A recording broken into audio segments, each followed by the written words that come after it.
The project that we're being recognized for is our Craft at Risk and our Mentor Apprentice program.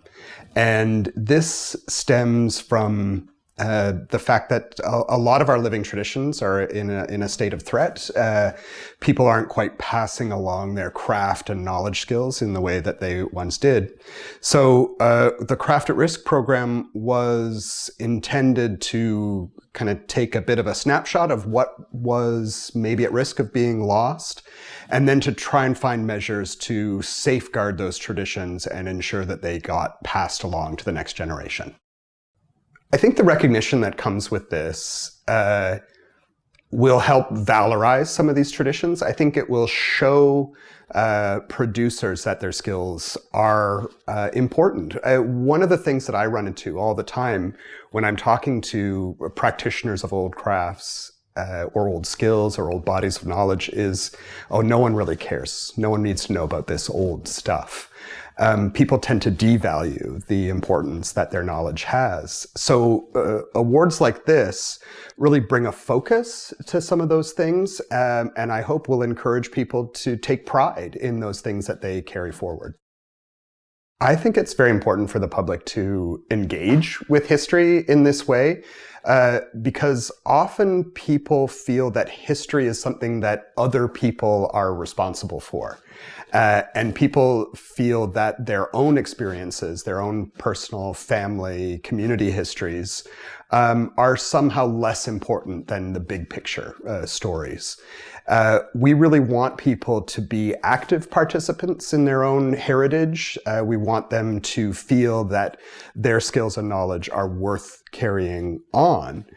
It's not just the objects from the past that have value, it's those traditions and knowledge around how those objects are made that we want people to be proud about and to actively move forward.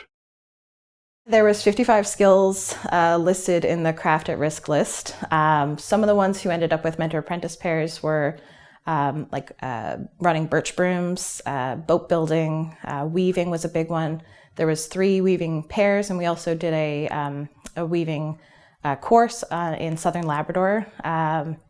There was wriggle fences, so we had a wriggle fence. We had 3 wriggle fence workshops in addition to 2 pairs of people who were in the Mentor Apprentice program doing wriggle fence making.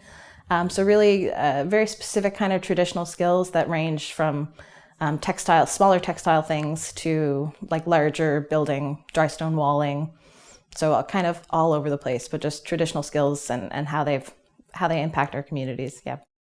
All of the Mentor Apprentice pairs had an oral history interview done, and just being able to reach out to people and learn more about how they learned about their skill, how they pass it on, just all of the knowledge that they have and how excited they are to share that.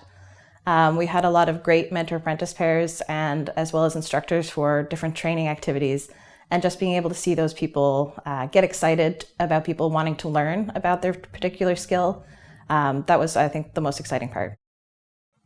I think it's really important for community members and for people to participate directly in heritage, because oftentimes heritage or history is seen as something that's much more top-down. It's something that the government takes care of, that official people take care of. It's not something that's seen as maybe important to the everyday person, when in fact it is. All of those stories that come from your family, all of those traditional skills, there's a lot of Newfoundlanders and Labradorians who have learned how to knit or, to do different things with boat building. Traditional skills have an impact on our everyday life. And so we hope that this award will help people recognize how important it is to get involved in their own history, in their family, in their community, and in their own lives. What we hope for the lasting impact for this project will be just to see these traditions continue to the next generation. Some of these traditional skills, there may be some practitioners, but not a whole lot, or maybe not people who are willing or able to pass that tradition on, actually educate people on these traditional skills. And so through the Mentor Apprentice program and all of the different training events that we did, we hope that these skills continue until the next generation.